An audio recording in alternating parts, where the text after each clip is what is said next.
यह कहानी हमें ले जाती है एक ऐसे भविष्य में जहां आर्टिफिशियल इंटेलिजेंस युद्ध की कला सीखने के लिए सैनिकों को ही अपना लक्ष्य बना लेता है। दोस्तों, भविष्य के एक युग में जहां टेक्नोलॉजी इंसानों से आगे निकल चुकी है, आर्टिफिशियल इंटेलिजेंस ने सैनिकों को अपने ट्रेनिंग टारगेट्स के रूप में इस्तेमाल करना शुरू कर दिया था।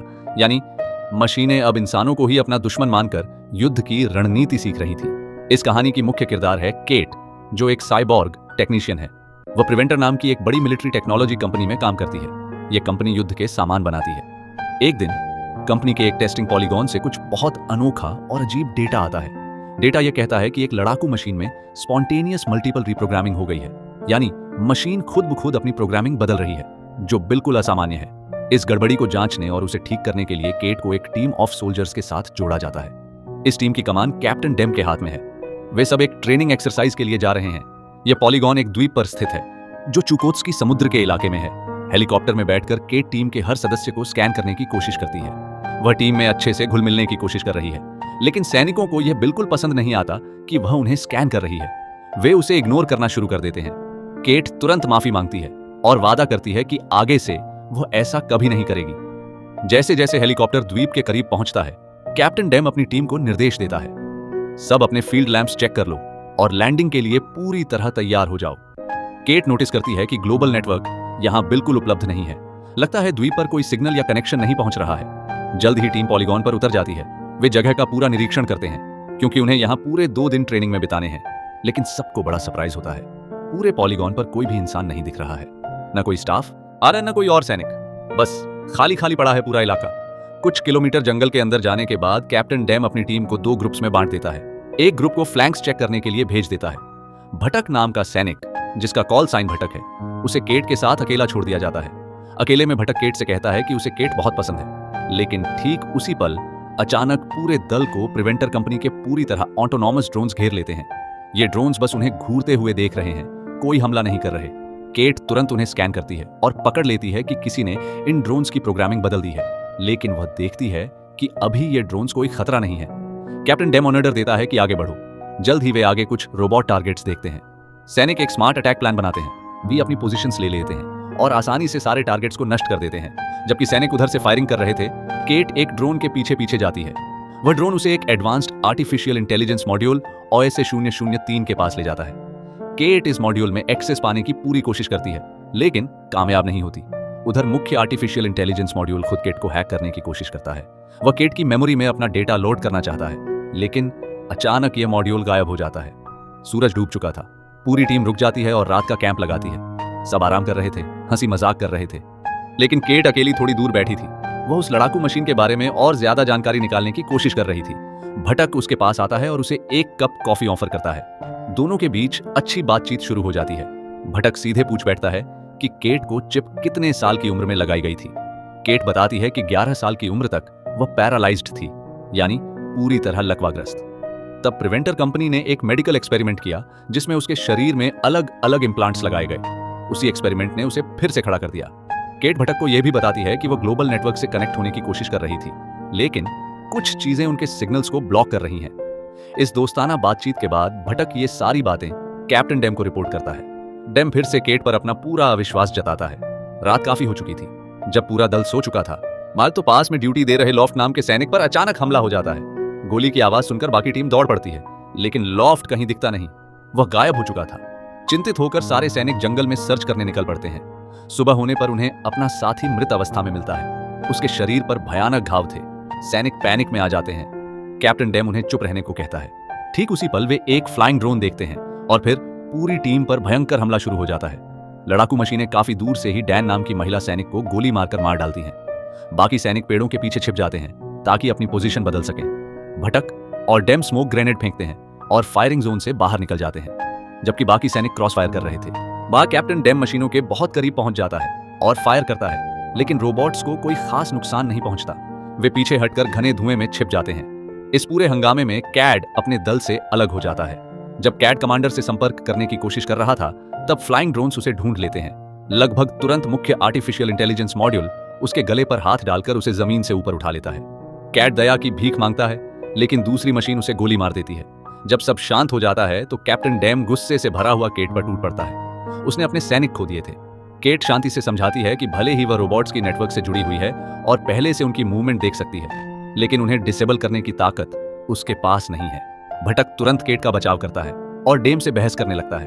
उनकी बहस को रॉबिन रोकता है, वो जो कैट को सर्च कर रहा था। दुर्भाग्य से उसे सिर्फ कैट का खून से सना हुआ हेलमेट ही मिलता है। बिना समय गंवाए पूरी टीम अपने साथी को ढूंढने निकल पड़ती है। भटक कैप्टन डेम को समझाने की कोशिश करता है कि केट उनके लिए बहुत उपयोगी है, क्योंकि वह जंगल में मशीनों की लोकेशन पहले से देख सकती है। वह यह भी पूछता है कि आखिर रोबोट्स ने उन्हें सबको क्यों नहीं मार डाला और बस पीछे हट गए। अचानक उनके सामने एक भयानक नजारा खुलता है। आगे एक ढलान पर ढेर सारे मरे हुए हिरण पड़े थे। टीम को समझ में आता है कि आर्टिफिशियल इंटेलिजेंस खुद को अनुकूलित कर रहा है। वह उनसे सीख रहा है और जानवरों को ट्रेनिंग के लिए टारगेट की तरह इस्तेमाल कर रहा है। अचानक केट नोटिस करती है कि पहाड़ी पर उनकी प्रतीक्षा एक घातक एम्बुश है। तुरंत टीम भारी गोलीबारी का शिकार हो जाती है। नतीजा यह होता है कि कैप्टन डेम एंड केट भटक और रॉबिन और गुड से अलग हो जाते हैं। अंधेरे में कैप्टन डेम एक छोटे से सुरक्षित उक्कड़ में पहुंच जाता है, जहां वह बेहोश पड़ी केट को भी ले आता है। भटक कमांडर से संपर्क करता है और उनसे मिलने की कोशिश करता है, लेकिन डेम मना कर देता है। वह कहता है कि अंधेरे में घूमना बहुत खतरनाक है। कुछ देर बाद डेम को ड्रोन्स मिल जाते हैं जो तुरंत उड़ जाते हैं। कैप्टन डेम बिना देरी के केट को उठाकर पास की दीवार के पीछे छिप जाता है। कुछ मिनट बाद उसी उकड़ में मुख्य आर्टिफिशियल इंटेलिजेंस मॉड्यूल रिमोटली केट से कनेक्ट होता है और फिर चुपचाप चला जाता है। सुबह केट होश में आती है। डेम उससे रात के उस कॉन्टैक्ट के बारे में पूछता है, लेकिन केट कुछ नहीं बताती। वह सिर्फ इतना कहती है कि उस मशीन को ढूंढना बहुत जरूरी है। थोड़ी देर बाद कैप्टन डेम और केट बाकी टीम के बचे सदस्यों से मिल जाते हैं। सब फैसला करते हैं कि लैंडिंग पॉइंट पर वापस लौट जाएं और वहां ट्रांसपोर्ट का इंतजार करें, जो ट्रेनिंग खत्म होने पर उन्हें लेने आएगा। बैरियर वॉल तक पहुंचकर डेम और केट को लॉक खोलने की कोशिश करते हैं, जबकि भटक, रॉबिन और गुड उन्हें कवर देते हैं। अचानक ऊपर से रेकी ड्रोन्स गुजरते हैं। फिर लड़ाकू मशीनें स्मोक ग्रेनेड फेंकती हैं और पूरे इलाके पर गोलीबारी शुरू कर देती हैं। केट दरवाजा खोलने में कामयाब हो जाती है। डेम बाकियों को तुरंत सुरक्षित जगह पर भागने का ऑर्डर देता है, लेकिन भटक की किस्मत खराब थी। उसे गोली लग जाती है और मशीनें तुरंत उसे घेर लेती हैं। वो मुख्य आर्टिफिशियल इंटेलिजेंस मॉड्यूल के साथ दोस्त के लिए परेशान केट उसके पास दौड़ पड़ती है। वह रिमोटली कई लड़ाकू मशीनों को डिसेबल कर देती है, लेकिन आर्टिफिशियल इंटेलिजेंस बहुत तेजी से कंट्रोल वापस ले लेता है और भटक को विविसेक्शन यानी जिंदा चीरने की तैयारी करने लगता है। भटक जोर जोर से चिल्लाता है कि साथी उसे इस बेरहम मशीन के हवाले न करें। कैप्टन डेम मजबूर होकर उसे गोली मार देता है। सुरक्षित उकड़ में पहुंचकर कैप्टन डेम केट को सच्चाई बताने के लिए मजबूर करता है। वह पूछता है कि आखिर प्रिवेंटर कंपनी ने ऐसी अजीब मशीनें क्यों बनाई। केट जवाब देती है कि ये मशीनें उसकी ही बनाई हुई हैं। उसी ने इनके लिए प्रोग्राम लिखा था और प्रोटोटाइप बनाए थे, इसलिए कंपनी ने उसे पॉलीगॉन पर भेजा था ताकि वह सिस्टम में आई गड़बड़ी को जांचे और ठीक करे। और ऐसे ये लड़ाकू मशीनें खुद ब खुद विकसित हो सकती हैं, आगे विश्लेषण कर सकती हैं और युद्ध की कला सीख सकती हैं। इन्हें खास तौर पर बनाया गया था ताकि भविष्य में इंसानी जानें बचाएं और आर्मी की जगह ले लें।